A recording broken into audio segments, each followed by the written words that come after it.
All right. Hello, everyone. Welcome to the November coaches meeting. If you have not signed in on the agenda yet, which you see on the screen, make sure you do that. You should be able to find it pinned in chat at the top. Got a quicker meeting today, I hope, but we'll just jump right into it. So, as always, we have follow up from the previous meeting.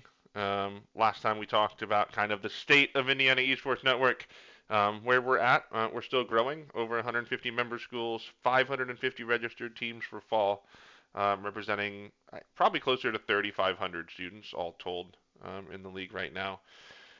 We talked about the sponsorship opportunities and partnership opportunities we have. If you've missed some of these, make sure you kind of check in on what these are. A lot of our matches are being streamed by Landfest and Zotac. We just had one of the middle school Fortnite quarterfinal matches streamed today, so check those out. They are pretty well done and a great opportunity to showcase our schools and programs. Varsity Blood Centers is doing blood drives. If you haven't contacted them and you're interested, um, have sign up for a blood drive. Consider running one of these with your program with your students. It's a good way to get them socially involved and engaged for a cause that matters. I know a few of our schools have already signed up, and a few more are planning on doing so. I can't promise anything, but I'll say that there is the potential of this really growing to a larger kind of regional competition with other states. So you might want to jump on that early before other states get on board too. But we're looking at kind of drastically increasing the prize pools for those competitions and the number of schools competing. And then remember, we're doing Super Smash Brothers kind of state championship in partnership with Odyssey Esports. There's some online qualifiers, some in-person qualifiers for that as well. So if you're not familiar with all of that, watch one of our previous meetings or go ahead and ask someone in Discord, and we can make sure we talk about those things. The bad things that are happening, there's a lot of forfeits occurring still. There's a lack of communication in general from a lot of our schools. So just make sure you're communicating as often as possible and as early as possible. We'll talk about that again in the current meeting, but try to stay on top of communication with other coaches, especially because we're all doing what's best for students. So just help each other do that in a way that makes sense. And we talked about a few other things in terms of rosters and LeagueOS. We announced the location and date for an IEN Finals, and we'll revisit that in a little bit. Um, and then we talked about community opens. We're going to run a few more of those in December as well. But if you're not involved in community opens, it's something to consider. You can reach new students who might not want to compete every week but want to be involved in new programs, or it's an opportunity for your students to play formats or games that they really enjoy that we're not able to offer in a regular season. And then we wrapped up with what you can do to help IEN. There's always the IEN comment box that's linked there. That's open perpetually, and we get emails when there are notifications when there are submissions. If you have an idea, if you have questions, let us know, and that's probably the easiest way to do it in a documented way. All right, new business. Some match etiquette. Communication definitely needs to be on here as well, as just a reminder. Um, you should be communicating with your opponents as early as possible. The day before is great, earlier even, if you need to make changes. What we're seeing sometimes is 5 minutes before the match time, neither coaches talk to each other, and it's just kind of assumed that things are going well. We want to touch base a little bit earlier than that because ideally, and this sounds a little strange to say, but the match time should be the match time. The time that's listed on LeagueOS should be the time you're starting the match, not the time you're like, hey, hello. So if you're hosting, that means getting in the lobby earlier, getting your kids creating that lobby and sharing the information with your opponents 5, 10 minutes early so that the match can start on time. For some games, that's more important than others, right? Minecraft, if you're playing Minecraft, get that server spun up half an hour, 20 minutes ahead of time to make sure you're good to go. Fortnite takes some jostling with getting everyone in, so the earlier you can create that lobby, send those invites so that we can start the matches at the stated match time would be great. Yes, that takes a little bit of preparation. Yes, that takes communication ahead of time, but I think those are reasonable requests for all of us, so let's do that. Fall split is done. We're into fall playoffs for middle school and for Unified. We're streaming some of those matches on Twitch, so check out that schedule. The LeagueOS schedule will be updated with the correct dates. thanks again, Logan. We'll make sure that's good to go. We are not playing next week for the week of Thanksgiving. We're taking that off and then resuming with semifinals the following week, December 3rd and 4th, I believe, even though I'm not looking at a calendar. Um, there are a few things we need to tweak in terms of Fortnite and Minecraft, specifically for middle school, but this will also apply to high school later as well. If you play Minecraft, you're probably aware of the ongoing saga of scoring difficulties and figuring out what all that looks like. We are working with the developers actively now, and we'll have some more details on this coming up. But we should be able to implement a robust scoring procedure by the next round of playoffs that involves more than just, hey, this team has players alive. We'll be able to account for beds being broken. We'll be able to account for number of players on the team, and we'll be able to account for eliminations as well. So look for an announcement if you're a Minecraft coach before the next round of playoffs with some changes to the way placements will work for these matches. So just kind of a general announcement to be on that lookout. A smaller kind of tweak for Fortnite is during the regular season, it's okay if ties occur. We're just scoring based on the number of round wins. The difference for playoffs is we don't really want ties in playoffs since we're eliminating and promoting teams. So the tiebreak in Fortnite will be your team score, which is the sum of all the players on your team, which accounts for eliminations and those sorts of things. It's in the scoreboard at the end of the match. It should already even be sorted by score after by team wins. So it's not a lot of extra work. It's just know if there are ties for round wins, the tiebreaker will be team eliminate or team score, which is the sum of your individual player scores. If there are issues that come up with that, let us know and we can jump in and help. But we do need a definitive ranking as opposed to ties since we're in playoffs. IMSEN matches should have all been finished and reported because we started playoffs, and I believe they were. IEN matches, there's a little bit more flexibility there. So if you still have high school matches that need to be played, you can still do that. That's okay. Just make sure you get them completed by December 6th so that we can wrap all of that up before we go into the spring and take a little bit of time off as a break. So if you need us to reopen those matches or reschedule the dates, that's fine. Let us know. Ping board of directors or open a ticket on Discord. We can get that taken care of. But do make sure that all the matches are completed by 12/6. If they are not, we will go in and make forfeits for the team that asked for a reschedule from the original date. If by some happenstance we look at the match chat and just neither team has messaged each other and the match just wasn't played, then we'll just award both teams a forfeit. So make sure we get as many matches played as possible because there are penalties for forfeits, which at the varsity level could include not being invited to play varsity next split. So make sure you understand those requirements and what's going on. Changes for spring. Mario Kart was pretty much a resounding success at the middle school, and we've been asked since before we even announced it for middle school when it could be a high school title, and the answer is in spring. So we are going to adjust the high school calendar. It's actually already been adjusted on the website, and we're going to offer Mario Kart as a high school club title on Fridays in spring. Some of you might be like, Fridays, ew. It's where it fits in the calendar currently. So that's going to be where it is for spring. We'll adjust for next school year and see what the calendar looks like then.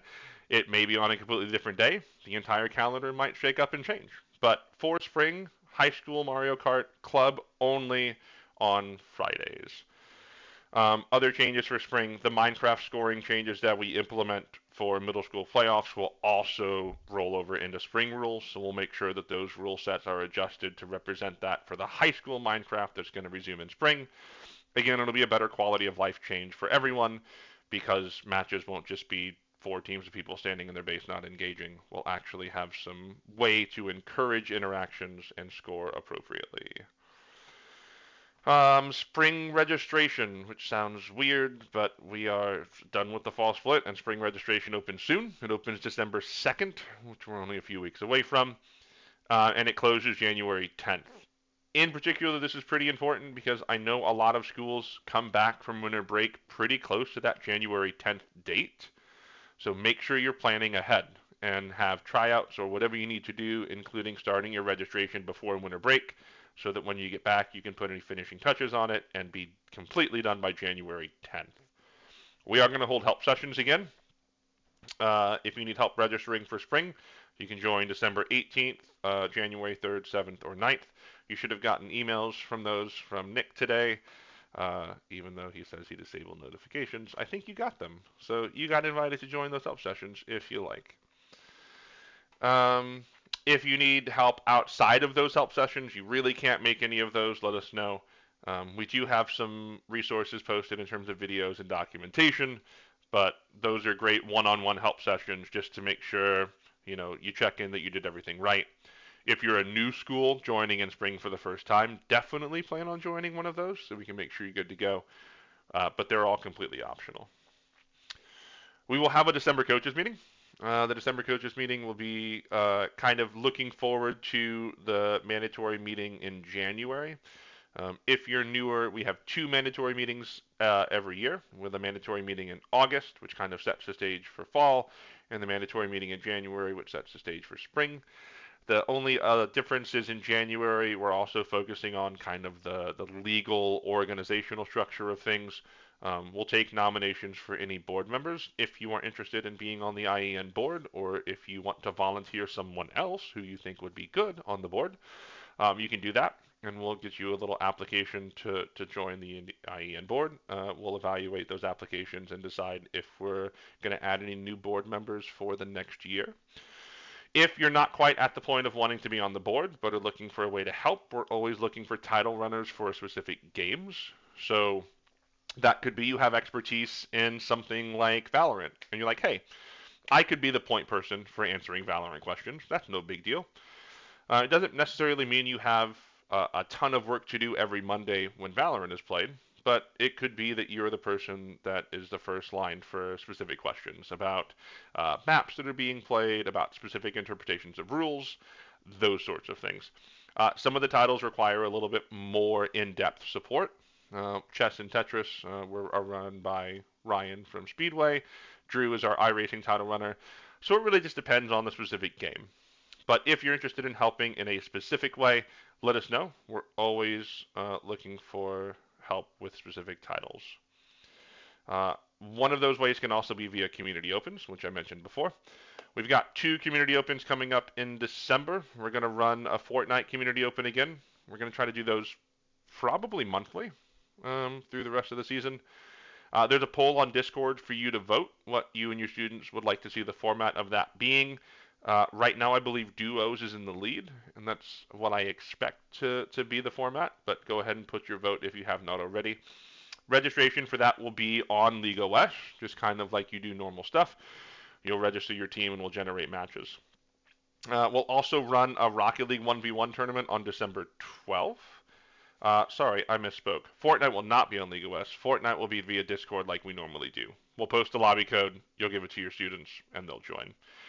LeagueOS will be used for the Rocket League 1v1 tournaments because we'll generate a bracket there and run through a series of matches based on how many sign up. So if you have students interested in that, December 12th, Thursday, seemed like a reasonable day because that's Rocket League Day, and we'll play through a tournament based on who signs up. We did have a community open last week for Brawlhalla when we had 7 students compete. They had a good time. There were a lot of matches played. We advertised the winners on social media. We may get to the point where we can offer some small prizing for some of these community opens as well. But it is just in general a great way to get your students involved in yet even more competition, especially with formats that they want to run. And then a reminder that finals is at Ball State on April 26th. If you haven't put that on your calendar yet, we suggest you do so because everyone's welcome to attend. It's free. There's going to be even more opportunities than last year, including some experience buses and trailers. We've talked to several different organizations about having a presence there in ways that are meaningful to us and our students. Plus all the things that you've come to love about finals, like the educational sessions, broadcast opportunities, college fair, and all those sorts of things. We're also going to be looking for more help this year from all of you to host finals. So if you get to the point where you're like, hey, my team's not competing, but I really want to be there, that'd be great. And what we'll specifically be looking for is help with things like registration or being kind of a title runner for the day of finals. So again, maybe you have a particular knowledge of Rocket League.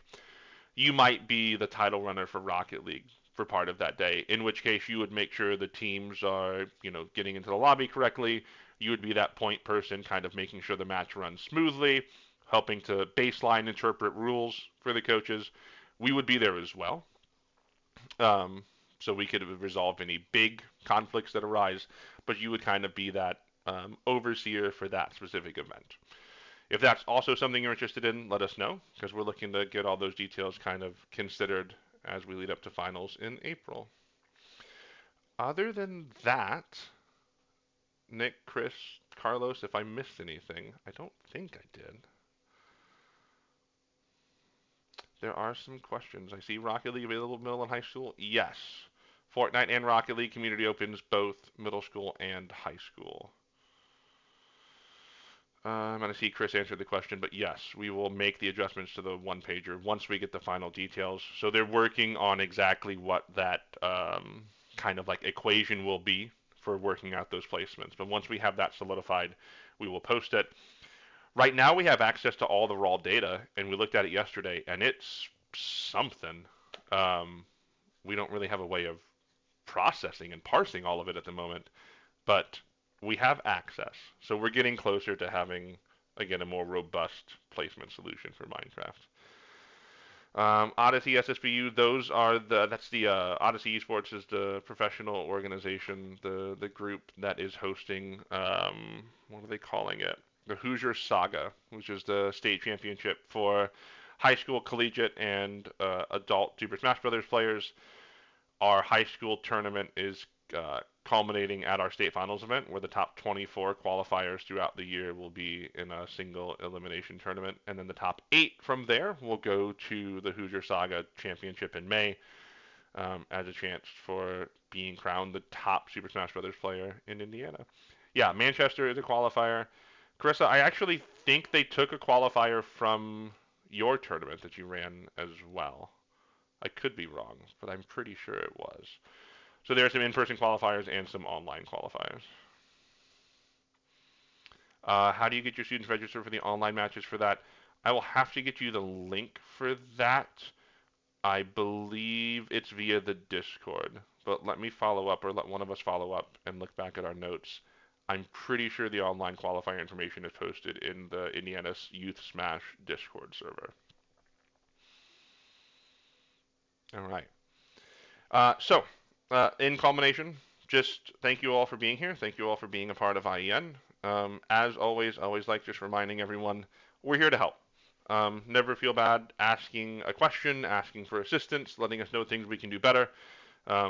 We're trying to make this as seamless and as positive of an opportunity for everyone as possible, but we can only solve or attempt to solve issues we know about. So let us know things that are going well, things that aren't, what we can do to help and support you, because that's what we're here for. So at this point, I'm going to end the recording, and you're all free to stay and ask more questions, or you're free to leave. Enjoy your Thanksgiving break. If you're competing in playoffs in middle school, good luck. And if not, we'll see you at the December meeting as we get ready for the spring split.